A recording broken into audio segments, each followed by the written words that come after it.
함께 사도신경으로 우리의 신앙을 고백하겠습니다.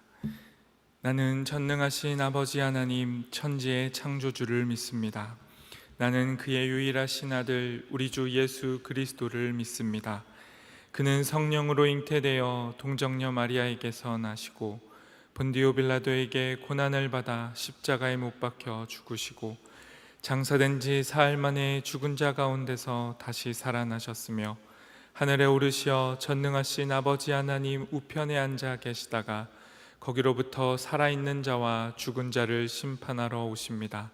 나는 성령을 믿으며 거룩한 공교회와 성도의 교제와 죄를 용서받는 것과 몸의 부활과 영생을 믿습니다. 아멘.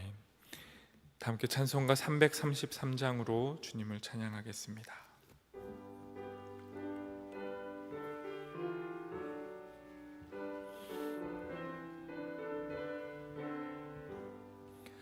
충성하라 죽도록 충성하라 주님께 슬픔이나 괴로움이 주의 사랑 곧 끊으리 충성하라 죽도록 충성하라 끝까지 충성하라 죽도록 충성하라 주님께 찬란하다 저 멸류관 들려온다 주의 음성 충성하라 죽도록 충성하라 끝까지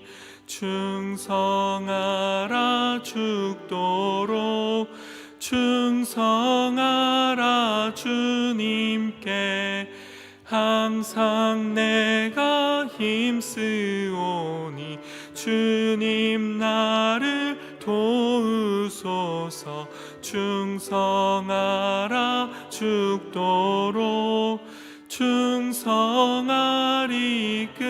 끝까지 아멘. 성령 하나님, 오늘도 이 시간 우리에게 말씀하여 주시기를 간구합니다. 주께서 기록된 성경의 말씀으로 우리의 삶에 필요한 생명의 양식을 공급해 주시고 이 말씀이 우리의 삶을 비춰오고 우리의 삶에 숨겨진 우리의 죄악들을 비추어 주셔서 그 죄악으로부터 돌이키고 다시 그리스도께로 주님께로 향할 수 있도록 우리 모든 성도들의 삶을 말씀으로 인도하여 주옵소서. 예수님의 이름으로 기도합니다. 아멘. 오늘 우리에게 주신 하나님의 말씀은 열왕기상 9장 10절에서 28절까지의 말씀입니다. 구약 529쪽에 있습니다.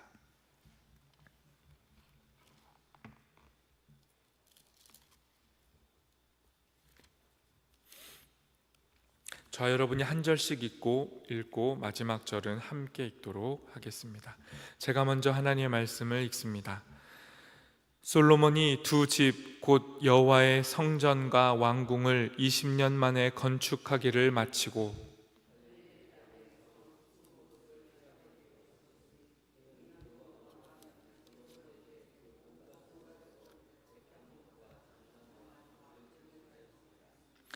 히람이 두로에서 와서 솔로몬이 자기에게 준 성읍들을 보고 눈에 들지 아니하여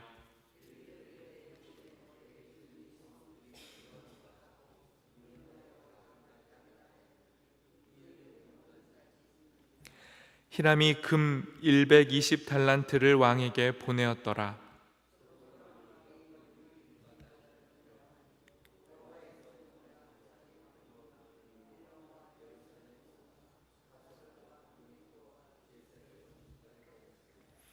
전에 애굽왕 바로가 올라와서 게셀을 탈취하여 불사르고 그 성읍에 사는 가나안 사람을 죽이고 그 성읍을 자기 딸 솔로몬의 아내에게 예물로 주었더니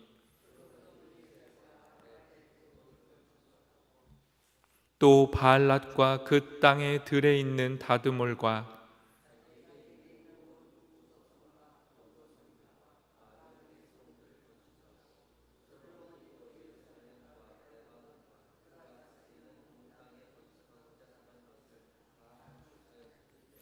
이스라엘 자손이 아닌 아모리 사람과 헷 사람과 브리스 사람과 히위 사람과 여부스 사람 중 남아 있는 모든 사람,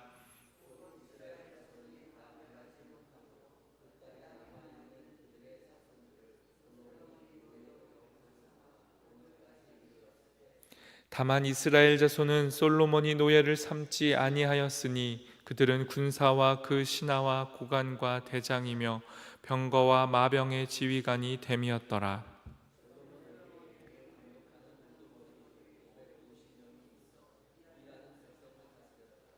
바로의 딸이 다윗 성에서부터 올라와 솔로몬이 그를 위하여 건축한 궁에 이를 때에 솔로몬이 밀로를 건축하였더라.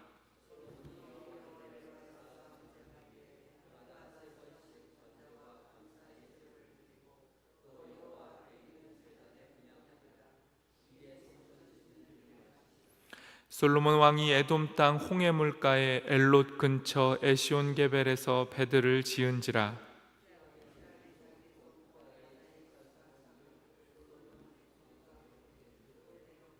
함께 읽습니다.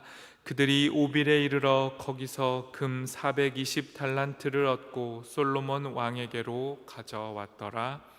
아멘.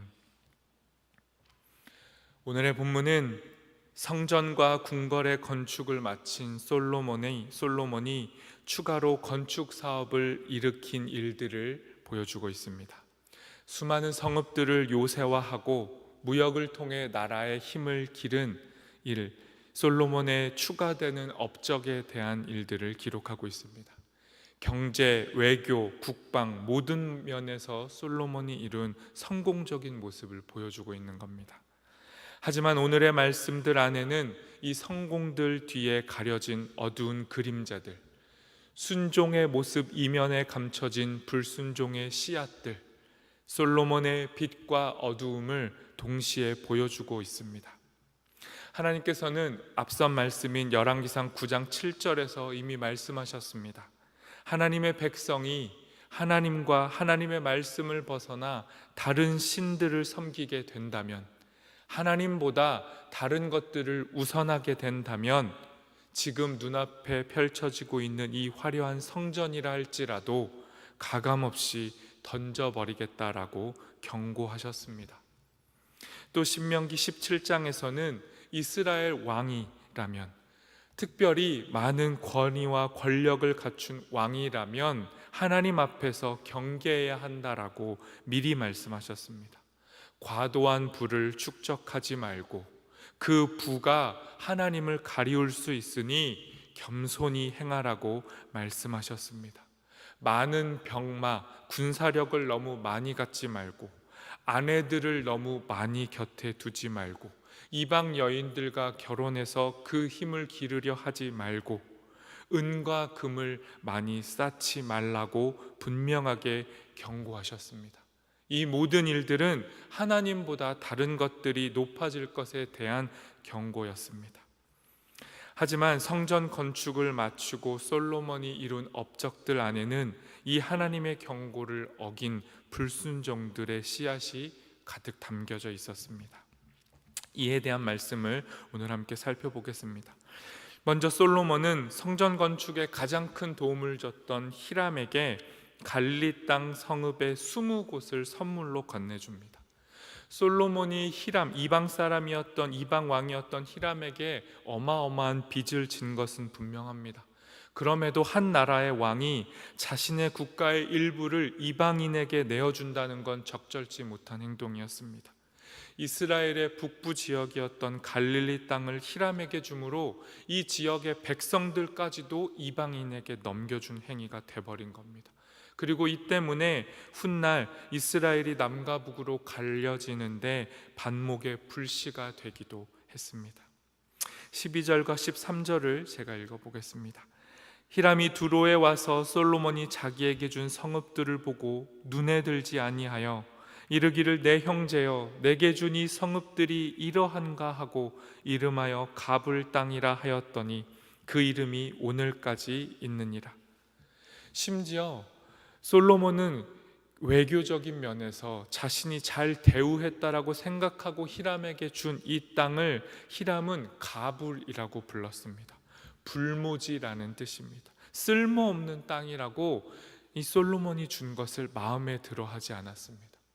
결국에는 솔로몬의 선택은 국가의 사업을 함께한 동반자에게 적절치 못한 예우를 한 것으로 평가받아 버린 것입니다. 또 이어서 솔로몬은 끝없이 무리한 건축 사업을 이어갑니다.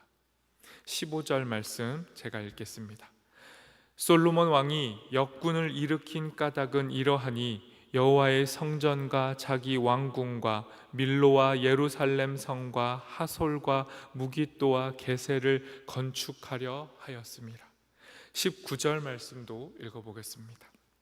자기에게 있는 모든 국고성과 병거성들과 마병의 성들을 건축하고 솔로몬이 또 예루살렘과 레바논과 그가 다스리는 온 땅에 건축하고자 하던 것을 다 건축하였는데, 외면으로만 보면 솔로몬이 굉장한 업적을 이룬 것처럼 보입니다. 하지만 그렇지 않습니다. 솔로몬은 예루살렘 외에 다른 지역들의 성읍을 재건하고 그 성읍들을 요새화했습니다. 나라의 국방을 정비한 것입니다. 하지만 이 모든 건축은 무리한 사업이었고 여기에는 과도한 노동력이 요구되었습니다. 이를 감당해야 했던 것은 백성들이었고 그 고통은 점점 극에 달하게 됩니다. 그리고 이 씨앗들 때문에 결국에는 이스라엘이 남과 북으로 갈라지게 됩니다. 20절과 21절도 읽어보겠습니다.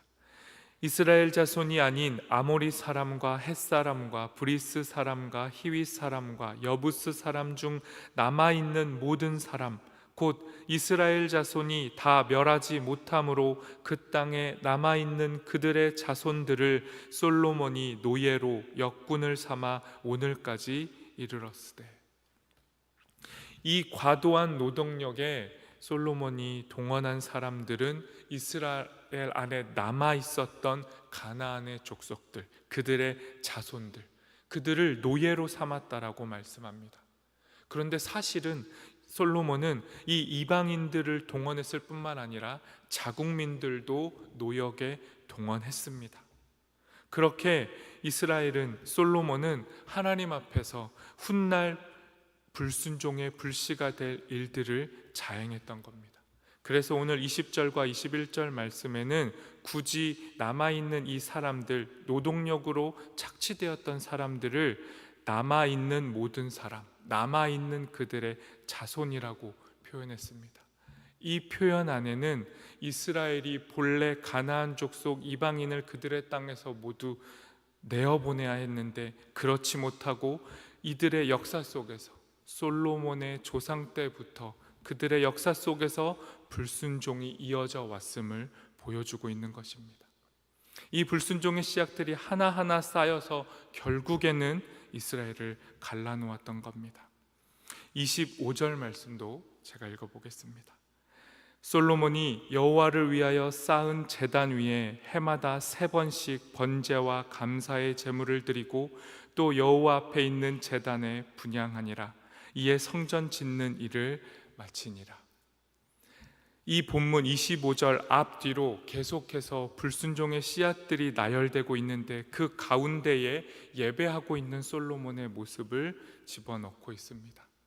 겉으로는 예배하고 있고 예배하기 위해서 건축한 성전이지만 그럼에도 실제 솔로몬의 행위들, 구체적인 삶의 행위는 예배의 모습과 다르게 하나님 앞에 불순종이었음을 역설적으로 보여주고 있는 말씀입니다. 겉으로는 예배하고 순종하고 있는 것처럼 보이지만 그의 삶의 앞뒤 이면에는 불순종이 가득하다라고 말씀하고 있는 겁니다. 마지막 26절, 28절은 솔로몬이 쌓은 해상무역을 통해 쌓은 막대한 부의 축적을 보여주고 있습니다. 솔로몬은 이 해상무역을 통해 어마어마한 금을 비축하게 됩니다. 이것이 솔로몬이 가진 자랑 중에 하나임은 분명하지만 앞서 말씀드린 것과 같이 이미 신명기의 율법에 기록하고 있는 것처럼 이스라엘의 왕은 금을 많이 갖지 말라는 하나님의 말씀에 정면으로 불순종한 행위였습니다. 우리가 오늘의 본문을 통해 살펴본 것처럼 솔로몬은 분명히 어마어마한 업적을 가진 왕입니다. 그러나 그 업적을 쌓기 위해 수많은 사람들의 땀과 피를 흘려야 했고, 그 일들 안에는 하나님의 말씀을 정면으로 위반하는 불순종의 씨앗들이 담겨져 있었습니다. 오늘의 말씀을 통해 우리의 삶도 점검해 봤으면 좋겠습니다. 우리의 삶에 있는 예배, 우리의 삶에 보여지는 순종들, 그 이면 안에 혹 감춰져 있는 불순종은 없는지, 나의 열심과 나의 노력 안에 다른 사람들의 눈물을 흘리게 하고 있는 모습은 없는지, 그렇게 우리의 삶을 점검하고 우리의 삶이 주님 앞에 진실로 예배가 될 수 있도록, 진실로 순종하며 주님을 닮아가는 삶이 될 수 있도록 주님 앞에 간구하며 나아가도록 하겠습니다. 이 시간 말씀을 기억하며 기도하도록 하겠습니다. 기도하실 때 하나님, 혹여라도 우리의 삶에, 나의 삶에 순종이라는 모습으로 감춰진 불순종은 없습니까? 주님 앞에 열심을 내고 있지만 그 열심이 누군가에게 눈물을 흘리게 하고 있는 일은 되지 않고 있습니까? 이렇게 물어보시고 점검하며 주님 앞에 기도하도록 하겠습니다.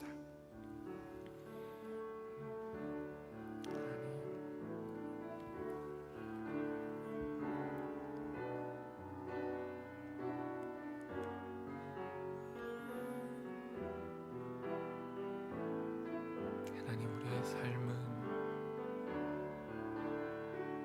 한 사람의 인생은 결코 단면으로 살펴볼 수 없음을 고백합니다. 솔로몬의 인생 안에 수많은 과오와 또 그의 업적이 함께 공존함을 봅니다. 그의 열심과 노력으로 나라는 부강해졌지만 그것으로 인하여 하나님을 경외함에서 멀어지고 하나님의 백성의 본분을 잃어버린 모습 또한 보게 됩니다. 하나님, 우리의 삶 가운데 성령의 빛으로 말씀으로 조명하여 주셔서 우리의 삶에 드리워진 어둠과 불순종의 씨앗들이 발견되게 하셔서 하나님, 그 모든 것들을 말씀을 통하여 내려놓고 순종의 길로, 주님의 길로 나아갈 수 있도록, 주님을 닮아가는 길을 다시 선택하고 주님께로 향할 수 있도록 우리 인생 가운데 함께하여 주시옵소서.